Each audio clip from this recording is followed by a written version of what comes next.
ধরো ঢাকা বিশ্ববিদ্যালয়ে তুমি চান্স পেয়ে গেছো এবং তুমি জানলে তুমি 175তম হয়েছো। এই সংবাদটা তুমি আগে কাকে জানাবা, তোমার বাবাকে নাকি মাকে? ওই মুহূর্তটা একটু ভেবে দেখো তো। তুমি ধরো তোমার রেজাল্ট বারবার স্ক্রল করলা, করে দেখে তোমার মাকে জানালা যে আম্মু আমি 175তম হয়েছে। তখন তোমার মায়ের মুখের ওই অনুভূতিটা একটু ভেবে দেখো যে তার চেহারাটা দেখতে কেমন লাগবে। তখন তোমাদের পরিবারে কি পরিমাণ আনন্দ বয়ে যাবে। এই নিউজটা তোমার মা কাকে আগে জানাবে, তোমার নানাকে নাকি তোমার মামাকে নাকি তার কোনো ফ্রেন্ডকে? একটু কল্পনা করে দেখো। বাবা মা হিসাবে তখনই হবে তাদের জীবনের অন্যতম একটা সেরা দিন যে আমি আমার সন্তানের জন্য প্রাউড। তোমার বাবা তার বন্ধু মহলে, তোমার চাচাদের কিংবা তোমার দাদু বাড়ির সবাইকে জানাবে যে তোমাদের ভাজতে, তোমাদের ভাগ্নি এততম হয়েছে। ওই মোমেন্টটা আমার দেয়া, আমার লাইফের সবচেয়ে সেরা মোমেন্ট আমার বাবা মাকে। আমার বাবা এখন আর বেঁচে নাই, আমি চাকরি পেতে পেতে আমার বাবা পৃথিবীতে থাকেন নাই। তো ঠিক একইভাবে আমি তোমাকে বলছি, তুমি অনেক কিছু করে তোমার বাবাকে হ্যাপি করবা। এমনও তো হতে পারে তোমার বাবা, তোমার মা বা তোমার আত্মীয় স্বজন হায়াতে বরকত নাও পেতে পারেন, তুমিও নাও পেতে পারো। বাট কথা হচ্ছে সময় থাকতে আমি পরিশ্রম করে যদি তাদেরকে একটা সফলতার গল্প দিতে পারি তাতে ক্ষতি কি? জাস্ট ওই সময়টার কথা ভাবো। তোমার বাবা মা সবাইকে বলে বেড়াচ্ছে, তোমার বাবা একেবারে যে মিষ্টি নিয়ে আসে, আনন্দ সবাইকে জানাতে থাক যে আমার ছেলে, আমার মেয়ে, সে তার স্বপ্নের বিশ্ববিদ্যালয়ে পড়ার সুযোগ পেয়েছে। ওই জিনিসটা জাস্ট একবার ভেবে দেখো। ওই জিনিসটা তোমার লাইফের অন্যতম একটা গোল্ডেন মোমেন্ট হবে যেটা তুমি সবসময় বাঁধিয়ে রাখতে চাবে। অনেকের বাবা মাকে তো আনন্দে চোখ দিয়ে পানি আসতে দেখা যায় যে তারা খুশিতে কান্না করে দিয়েছে যে আমার মেয়ে, আমার ছেলে। আমাদের হয়তো পারিবারিক অবস্থা ততটা ভালো না, কিন্তু আমার ছেলে তার পরিশ্রম, ত্যাগ, তিতিক্ষার মাধ্যমে যে একটা ভ্যালুয়েট করেছে এখন সমাজে আমাদের, আমরা বলতে পারি যে আমরা হয়তো অনেক বেশি টাকাওয়ালা না, কিন্তু আমাদের অনেক বেশি ইজ্জত আছে, মান ইজ্জত আছে, সম্মান আছে।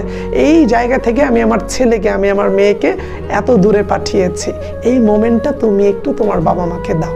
কতদিন বাবা মা আছে আমরা কেউ তো জানি না। এই মোমেন্টটা তুমি তোমার বাবা মাকে দাও। আর এই মোমেন্টটা দিতে হলেই তোমাকে নিয়মিত পড়তে হবে। কেউ এইচএসির আগে থেকে পড়ে, কেউ বা এইচএসির পরের 4-5টা মাস দিনকে দিন, রাতকে রাত এক করে পরিশ্রম করে।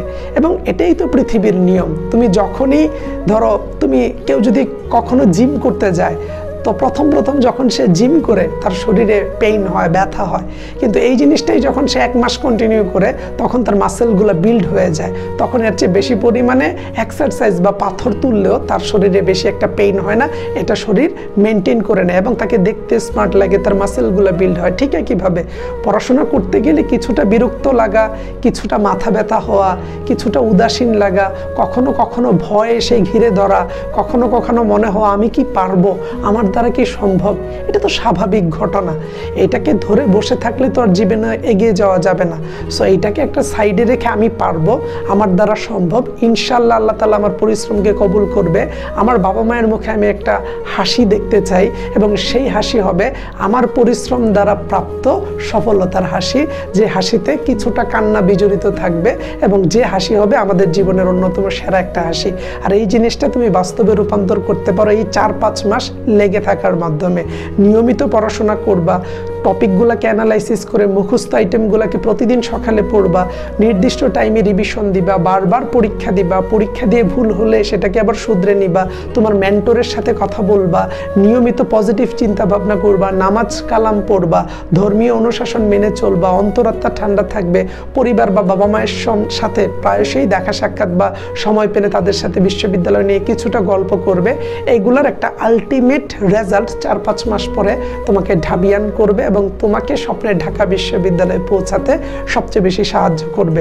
আর তুমি যদি চাও ঢাকা বিশ্ববিদ্যালয়ের ভর্তি প্রস্তুতি নিয়ে আমরা তোমাকে গাইড করি, কিংবা তুমি আমাদের ব্যাচে যুক্ত হয়ে একেবারে বেসিকটা ক্লিয়ার করে ফ্রি হ্যান্ড রাইটিং স্কিলে জোর দিয়ে ইংরেজি বেসিকটাকে স্ট্রং করে, সাধারণ জ্ঞানের তথ্যগুলো টেকনিকে মনে রেখে, বাংলা ব্যাকরণের বেসিকটাকে স্ট্রং করে, হিসাব বিজ্ঞান, মার্কেটিং, ম্যানেজমেন্ট, ফিনান্স সহ একটা গুছানো প্রস্তুতি নিতে, সেই ক্ষেত্রে আমাদের টার্গেট ডিউ ব্যাচ আছে, সেই ব্যাচে যুক্ত হতে পারো। আমাদের পেজে ইনবক্স করতে পারো। যারা ইউটিউবে ভিডিও দেখছো তারা ডেসক্রিপশন বক্সটা চেক করতে পারো। আমরা চাই তুমি তোমার স্বপ্নের বিশ্ববিদ্যালয়ে আসো এবং এর জন্য যতটুকু সাহায্য করা দরকার আমরা আমাদের জায়গা থেকে করব।